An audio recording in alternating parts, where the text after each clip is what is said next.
tidak menyelamatkan kita. Harta justru bikin orang dalam bahaya. Makin banyak yang ngincar kita. Stay underground. Jangan terlihat. Nggak perlu timbul ke permukaan. Stay low profile. Nggak banyak orang yang tahu kamu lebih aman. Jadi kalau Anda yang kaya, saya pesenin, jangan pamer. Firman Tuhan berkata, orang yang memewahkan pintu gerbangnya itu tidak aman. Makin orang tahu Anda kaya, banyak yang ingin Anda celaka. Mereka pengen dapat sesuatu dari Anda. Yang kerja keras kita, kenapa masih nyetor sama dia? Kerja yang benar aja. Jangan nabur kejahatan di mana-mana. Jangan kerja yang gak halal. Karena semakin Anda nabur kejahatan dan kerja yang gak halal, Anda gak akan hidup dalam damai sejahtera karena Anda takut suatu hari orang yang Anda jahatin akan balas Anda. Mari berkarya dalam kebenaran. Kalau tidak halal, meskipun kita kaya tidak damai dan tidak akan bahagia, buat apa?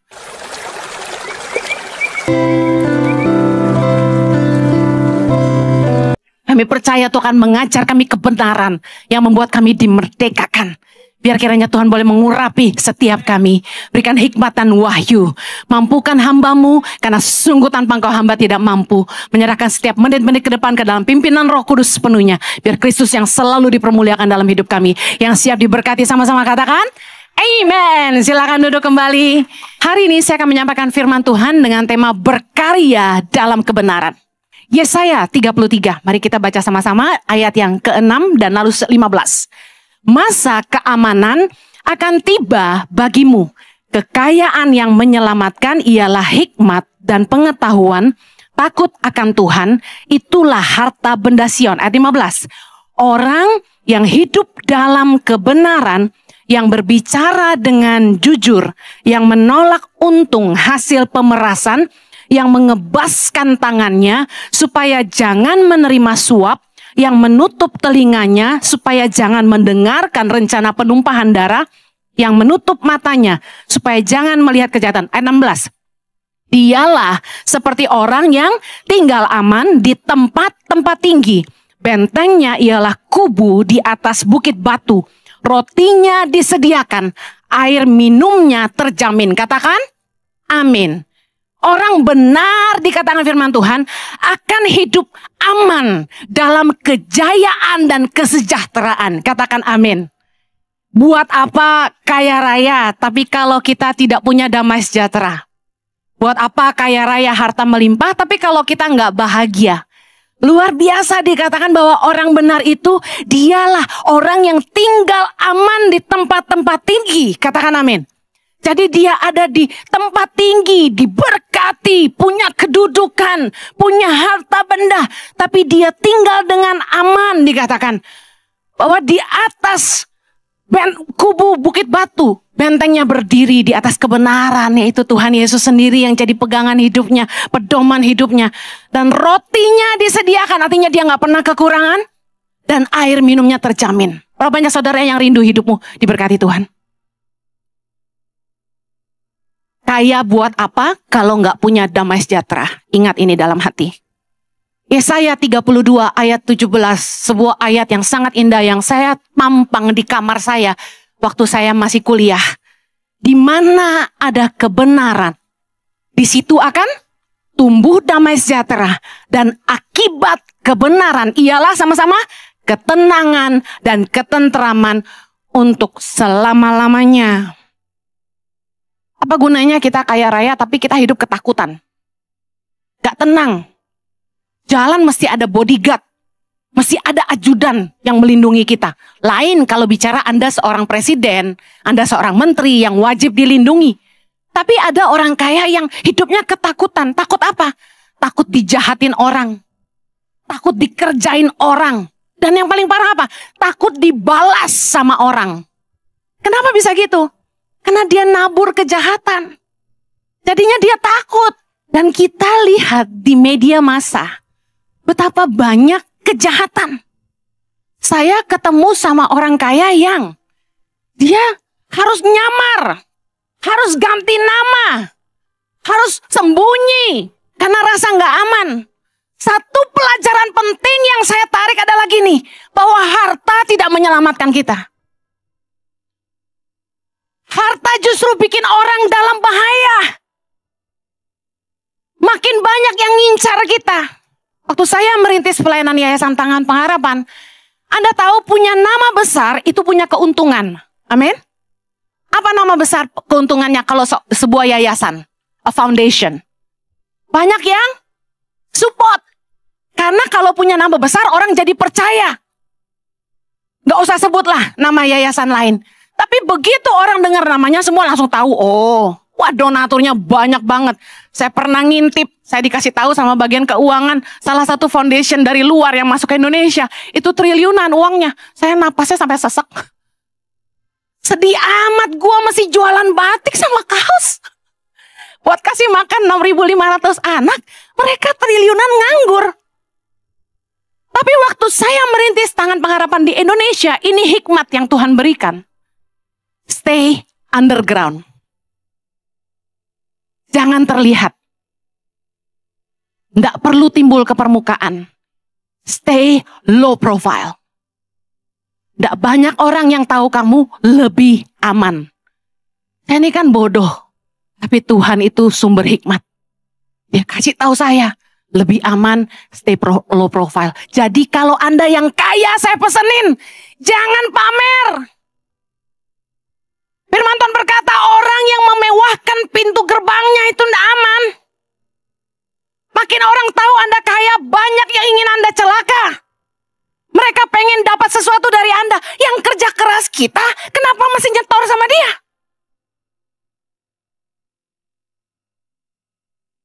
Jangan sampai kita hidup dalam ketakutan. Makanya kerja yang benar aja. Jangan nabur kejahatan di mana-mana. Jangan kerja yang gak halal. Karena semakin Anda nabur kejahatan dan kerja yang gak halal, Anda gak akan hidup dalam damai sejahtera karena Anda takut suatu hari orang yang Anda jahatin akan balas Anda. Mari berkarya dalam kebenaran. Kalau tidak halal, meskipun kita kaya tidak damai dan tidak akan bahagia, buat apa?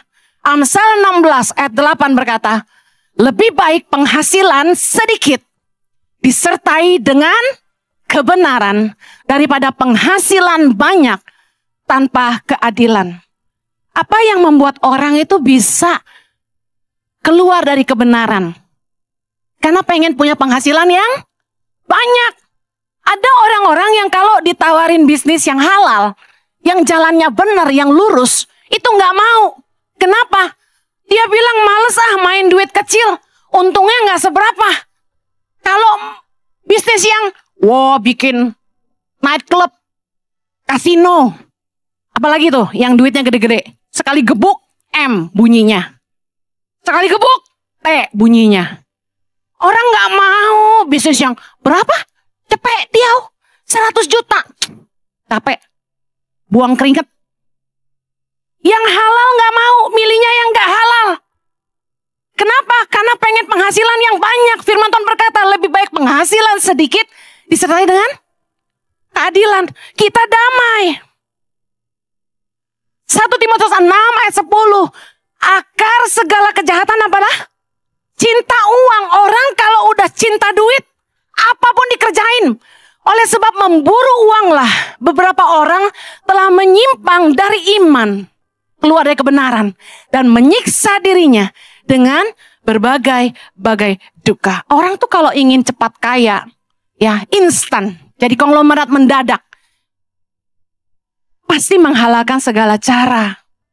Dengar, pelajaran udah banyak di TV. Orang yang menghalalkan segala cara untuk jadi kaya, hari ini mereka ada di penjara.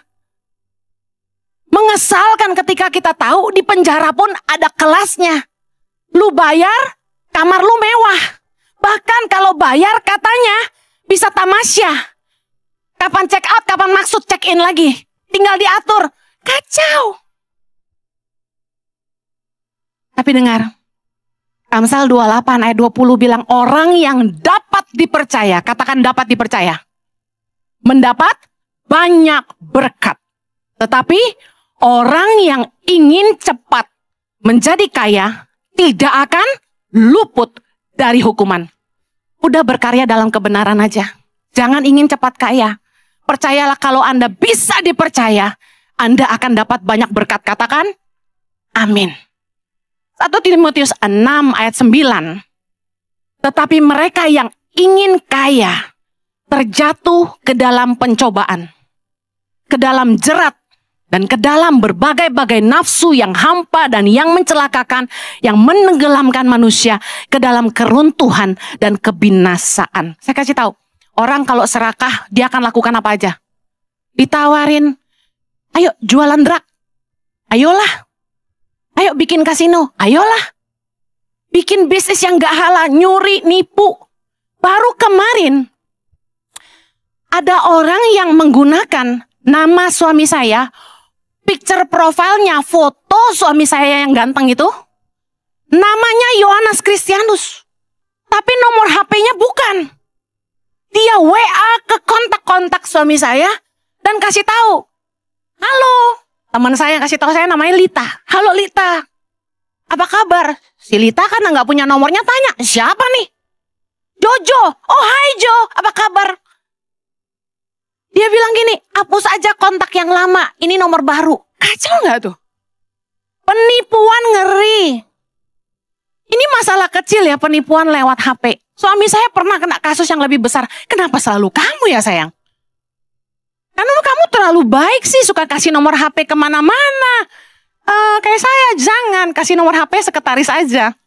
Nah, satu kali suami saya dipanggil ke pengadilan. Nah loh, aku bilang, kamu berbuat apa Jo? Ojo ngisi-ngisi nih kowe. Jangan malu-maluin gitu kan. Ternyata, saya nggak sebut nama bank ini. Sebenarnya bank ini mengesalkan karena kartu kredit suami saya itu ditarik power cash-nya, bisa tarik duitnya. Orang ini tarik cash dari kartu kredit suami saya. Bagaimana bisa ya? Kan kartu kredit ini di tangan dia. Ternyata orang ini memalsukan identitas, dia membuat KTP atas nama Yohanes Kristianus. Jadi negara kita ini saking canggihnya, ya, KTP bisa dua orangnya sama loh. Bisa. Jadi di copy KTP suami saya dia bikin. Dia ke bank, dia tarik tunai. Waktu di pengadilan, penjahat ini ditangkap. Kayaknya dia nipu banyak orang termasuk suami saya. Suami saya duduk di kursi saksi, ditanya penjahat ini, kenal bapak itu? Kalau dia jawab kenal, mateng kita. Gimana coba keadilan di negeri ini? Suami saya bilang gak kenal. Saksi itu juga bilang gak kenal sama suami saya. Saya kaget kalau kita sampai ditagih ratusan juta gara-gara orang pakai nama suami saya. Orang kalau ingin kaya terjatuh ke dalam berbagai pencobaan. Keinginan dan keserakahan itu yang membuat kita akhirnya jatuh dalam dosa. Ke dalam nafsu yang hampa, yang mencelakakan. Demi kaya ditawarin temen, bisnis gak halal, yes aja. Jangan mau. Saya mau tanya sekarang. Yuk. Berapa sih nilai penghasilan bulanan yang Anda inginkan? Yang kalau Anda dapat itu tiap bulan, Anda akan bilang, cukup deh Bu Heni. Cukup sayang.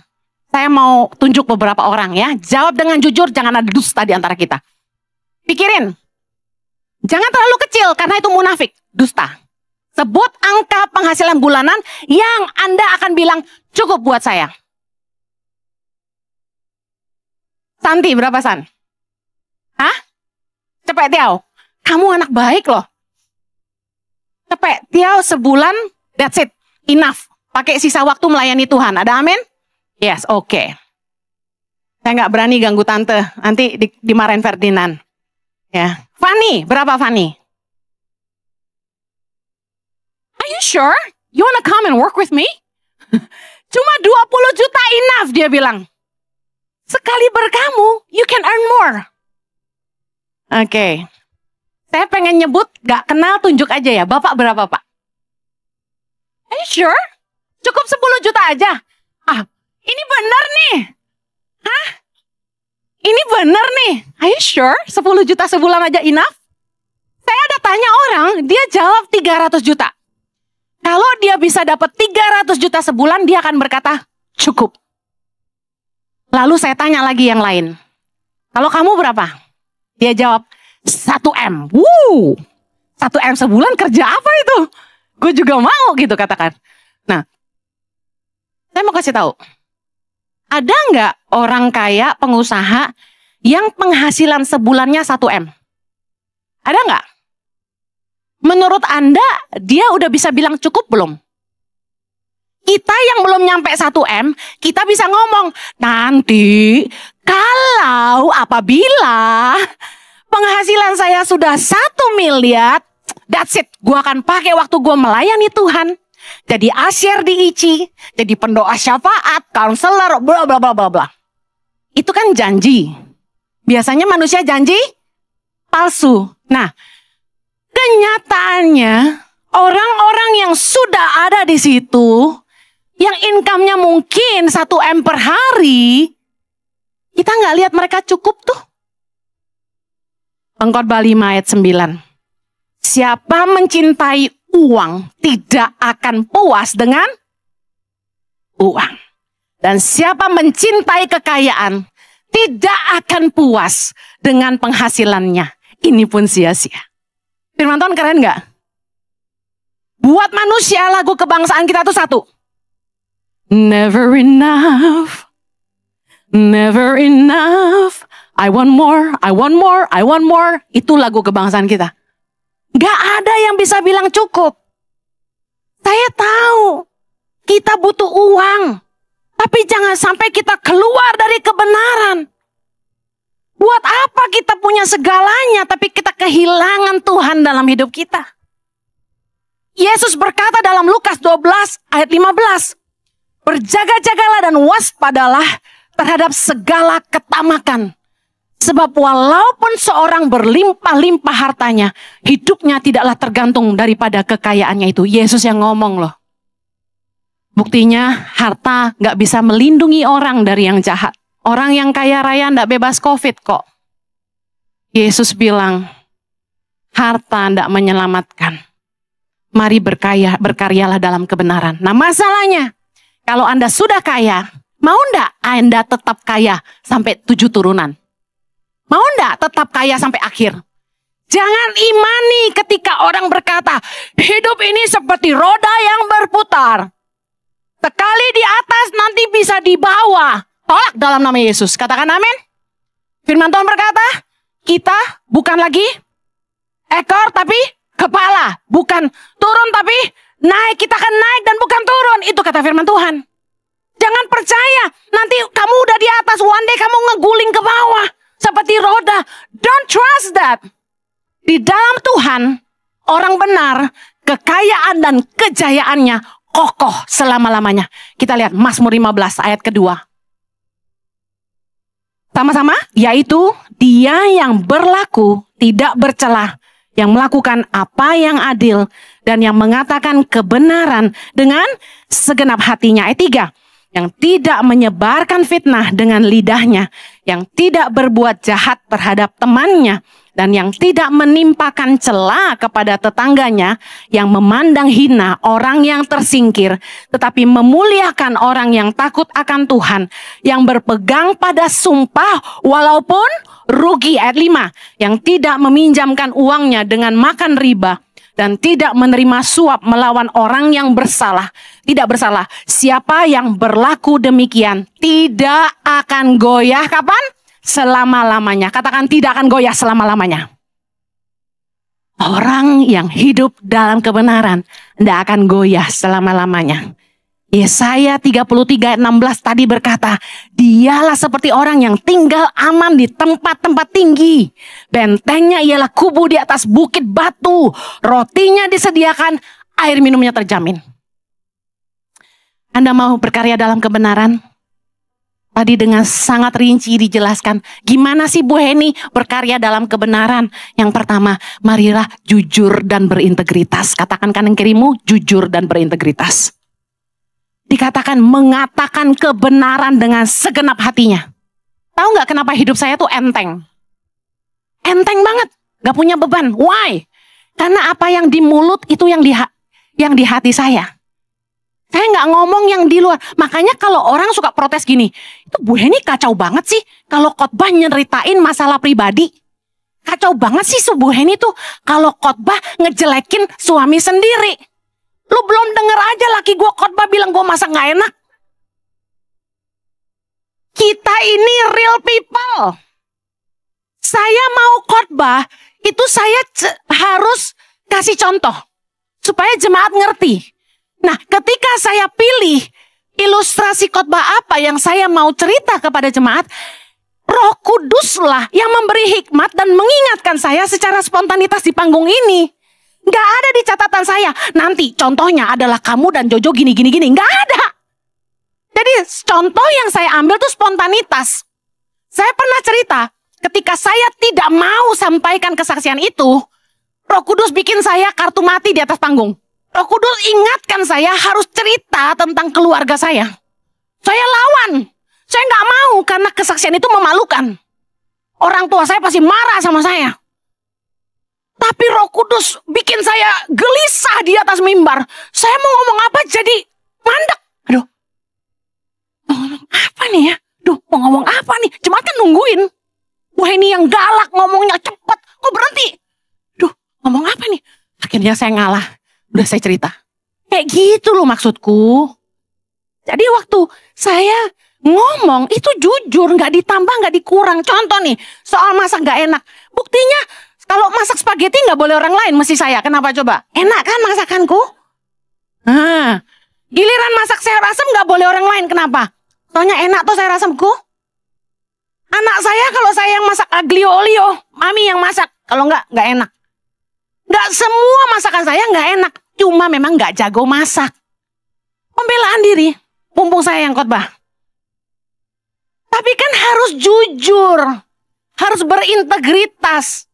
Orang tuh nggak bisa ngomong kebenaran dengan segenap hatinya kalau dia nggak jujur. Muna. Yang digomongin sama yang dihidupin beda. Gimana punya keberanian untuk ngomong dengan segenap hati. Kerja tuh jangan nipu orang, makanya barang palsu bilang asli. Jangan. Mendingan untung dikit tapi jujur. Lebih baik penghasilan sedikit disertai dengan kebenaran. Amen. Yang berikutnya, jangan menyebar fitnah. Tidak menyebar fitnah. Jangan menggunakan cara-cara kotor buat menjatuhkan orang lain. Jangan bersaing dengan orang lain. Saya minggu lalu khotbah, kita berkarya bukan untuk bersaing. Kita berkarya untuk mengeluarkan yang terbaik yang kita bisa supaya hidup kita jadi berkat. Tidak perlu menjatuhkan orang dengan fitnah-fitnah. Fitnah itu adalah statement yang tidak benar, rekayasa. Memfitnah orang lain. Saya difitnah banyak orang, saya bodoh amat. Kalau Anda bersaing dengan cara kotor, pakai fitnah-fitnah, orang juga tidak akan percaya sama Anda. Satu kali ada seorang hamba Tuhan, dia jelek-jelekin saya. Lalu sampailah berita itu ke staf ICI, yang adalah general sekretari kita. Dia tidak tahu kalau ini staf kita. Dia jelekin saya, Ibu Heni itu gini. Diam semuanya, karena semua yang lain tahu dia sekretaris kami. Begitu dia selesai, sekretaris kita langsung bilang gini, nggak gitu deh Bu ceritanya. Bu Heni itu pacaran sama Pak Jojo dari SMA. Bukan dari cewek nggak bener, lalu bertobat, lalu kenal Pak Jojo. Nggak gitu ceritanya. Diem dia langsung. Langsung semua bilang gini, iya ini sekretarisnya. Ya, malu nggak loh? Makanya janganlah fitnah-fitnah orang, buat apa sih? Bener nggak? Kata suami saya, maklum Hen, tukang bakmi pasti jelekin tukang bakmi. Cuma pendeta yang jelekin pendeta. Yuk kerja yang berintegritas, jangan menyebarkan fitnah. Mazmur 140 ayat 12 bilang, pemfitnah tidak akan diam, tetap di bumi. Orang yang melakukan kekerasan akan diburu oleh malapetaka. Yang kemudian berkarya dalam kebenaran tuh gini, tidak berbuat jahat terhadap sesamanya. Dikatakan yang menutup telinganya supaya jangan mendengarkan rencana penumpahan darah. Yang menutup matanya supaya jangan melihat kejahatan. Amsal 26 ayat 27. Ini baik sekali. Baca sama-sama.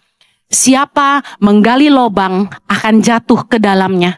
Dan siapa menggelindingkan batu, batu itu akan kembali menimpa dia. Amsal 17 ayat 13. Siapa membalas kebaikan dengan kejahatan, kejahatan tidak akan menghindar dari rumahnya. Ini firman Tuhan. Jangan berbuat jahat sama orang. Kalau Anda jualan produk, jangan racunin orang. Saya jujur ya, kalau minuman dan makanan yang berwarna fantastis gitu saya rada takut makan. Soalnya kan di alam bawah sadar mamah bilang waktu kecil gitu kan. Jangan suka makan pewarna gitu kan. Nah, kadang-kadang orang tuh kan biar kelihatan merah, rah. Saya tuh belajar, ternyata food coloring, the most difficult color is red. Yang paling susah tuh warna merah. Karena food coloring yang benar-benar sehat buat manusia, yang bisa dikonsumsi manusia itu nggak bisa sampai merah banget gitu loh. Jadi orang banyak pakai pewarna merah palsu. Nah saya bilang, kenapa orang dagang mesti bunuh orang? Apakah karya Anda hari ini, bisnis Anda hari ini merugikan orang lain? Jangan buat kaya nyusahin orang. Bikinlah usaha yang nolong hidup orang lain. Bisnis yang menjawab kebutuhan dan menolong hidup orang pasti dicari orang. Katakan amin. Buat apa kaya tapi nipu orang? Jangan berbuat jahat sama sesama. Tidak suka mencela orang lain, kata firman Tuhan tadi. Kita tuh dagang, gak perlu ngomongin orang. Dagang aja, fokus aja. Kalau Anda punya pesaing, ini bagus. Kenapa? Anda jadi bisa mengupgrade dirimu. Saya pernah khotbah tentang ini. Restoran yang rame biasanya kualitasnya turun. Pelayanannya turun. Saya contoh salah satu restoran di Bali. Ada tempat di Bali yang saya suka makan tiap kali ke sana. Restoran ini paling rame. Sebelahnya tuh jualnya sama tapi nggak ada yang serame dia. Satu kali saya bilang sama waitressnya, suami saya ini Mr. Kartu Kredit. Artinya apa? Kalau makan di mana ada potongan kartu kredit gak mbak gitu. Nah jadi dia suruh saya tanya. Jadi saya tanya, mbak itu tadi di luar bannernya BCA diskon ya 20%. Saya nanya baik-baik karena ada bannernya, betul gak? Tahu gak waitressnya bilang apa? Di sini gak ada diskon-diskonan. Jutek banget, gue foto loh gitu kan. Iya, sayang saya gak rekam tuh. Saya gak pernah gituin orang, saya bercanda. Tapi saya kesel banget. Lagu loh, gitu kan ya, perasaan kita bener gak? Gua kan customer, gua makan di sini. Bukan kita nggak sanggup bayar, tapi lu pasang banner diskon 20%. Kalau nggak ada, copotin dong, bener gak? Saya dibentak sama dia. Sejak hari itu, biar kata lu enak, gua kagak balik. Saya makan di sebelahnya, biar dia tahu, nih customer lu pindah. Ternyata bukan saya doang yang pindah. Itu restoran sebelahnya makin rame. Berarti kan pindah jemaat tuh. Soalnya dia kasar sih. Restoran tuh kalau udah mulai rame, udah mulai turun kualitasnya. Serving udah gak dijaga, customer service udah gak dijaga, kualitas makanan udah gak dijaga, belagu. Restorannya gak pernah dibersihin, alasannya rame terus. Kalau bersih-bersih nanti rugi, harus tutup. Tapi begitu pandemi, yang belagu nggak bisa belagu lagi, tinggal lagu. Kita kadang-kadang harus belajar bahwa punya kompetitor tuh baik, supaya kita keluar dari rasa nyaman, supaya kita upgrade diri kita, kita pertahankan kualitas kita dan buktikan kita yang terbaik. Orang gak akan jadi yang terbaik kalau dia tiap hari ngurusin orang lain. Di sana udah berapa? Wah, lari. Di sana udah berapa? Wah, lari. Itu si Bu Heni jemaat udah berapa kali khotbah? Ditanya terus kita. Ibadah udah berapa satu hari Minggu? Yes, baru 4. Saya jawab gitu. Wah, baru 10 bulan di Moy udah 4 kali ibadah. Iya, udah mau 5. Udah mau dia bilang. Ditanya terus, diikutin terus beritanya, dijelekin terus. Saya seneng. Berarti kita diperhatikan. Mereka sayang. Amen. Ayo, jangan ngurusin orang, jangan mencela-mencela. Kalau kita mau muji orang, gak apa-apa. Tapi mencela orang jangan. Perkataannya bisa dipercaya, orang yang bisnis dalam kebenaran, omongan tuh mesti bisa dipegang. Katakan omongan saya harus bisa dipegang. Tadi firman Tuhan berkata, yang berpegang pada sumpah walaupun rugi. Wow. Di sini ada yang demi pegang omongan harus rugi. Saya kasih tahu. Kita pegang omongan. Kalau ada orang yang komplain tentang produk batik tangan pengharapan atau positif by YTP, katakan luntur lah. Padahal misalnya bukan salah kita. Masa dari ribuan kaos kita jual, dia doang yang luntur. Saya bilang sama staf saya, kirim yang baru atau balikin duitnya, kasih pilihan. Kita rugi banyak, ongkir kita bayar lagi, terus untungnya itu nggak bisa nutupin kos untuk produk yang kita gantiin. Tapi saya tetap kasih. Karena saya tahu firman Tuhan, orang kalau mau diberkati, harus berpegang pada sumpah walaupun rugi. Ada travel yang kita ambil dalam perjalanan ke Holy Land. Saya dengar, dia belum pernah lakukan itu sama saya, jangan coba-coba gitu ya. Tapi dia lakukan sama orang lain gini. Dia janji, nanti kalau kamu misalnya ke Mesir, kamu akan tinggal di hotel ini, dia bilang gitu. Wah, kita tertarik, oke lah gitu ya, kita pergi. Sampai sana dia bilang, teman saya ini cerita, tiba-tiba dia bisa bilang gini, sorry bro, hotelnya cancel kita. Kita nggak bisa tinggal di situ karena udah last minute, nggak ada pilihan. Ya udah kita book hotel ini buat grup kalian. Dan hotelnya jelek banget gitu.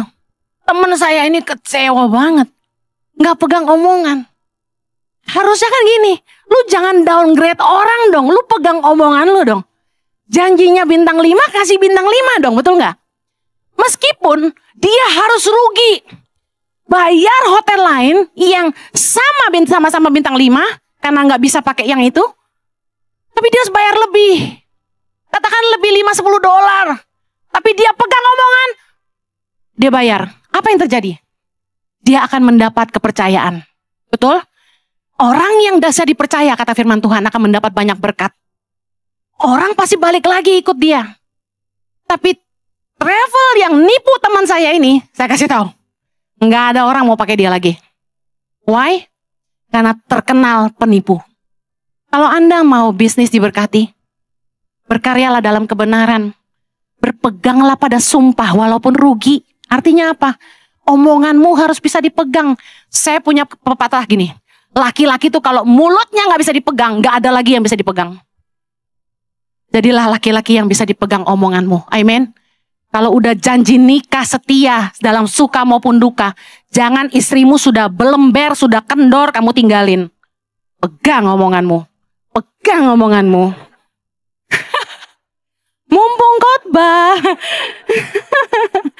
Berikutnya, tidak mengambil keuntungan di atas penderitaan orang lain. Saya ulangi, tidak mengambil keuntungan di atas penderitaan orang lain. Yang tidak meminjamkan uangnya dengan makan riba.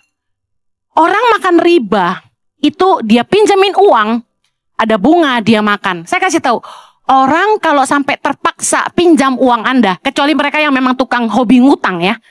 Tapi ada orang yang nggak pernah ngutang, tiba-tiba dia mau pinjam uang sama Anda, saya kasih tahu, orang itu pasti lagi susah banget.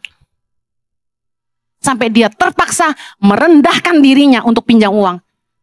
Kalau Anda percaya sama dia dan Anda pinjamkan uang, bantu aja bos. Jangan dibungain lagi. Anda ngambil keuntungan di atas penderitaan orang lain. Bukannya menolong, kata firman Tuhan, bertolong-tolonglah menanggung bebanmu. Saling tolonglah kita. Yang kuat, kata firman Tuhan, harus menolong yang lemah. Ya kan? Orang yang mau berkarya dalam kebenaran tidak menerima uang yang tidak halal. Dikatakan firman Tuhan, tidak menerima suap melawan orang yang tak bersalah. Menolak untung hasil pemerasan. yang mengebaskan tangannya supaya jangan menerima suap. Dengar baik. Amsal 15 ayat 27 berkata, siapa loba akan keuntungan gelap mengacaukan rumah tangganya, tetapi siapa membenci suap akan hidup.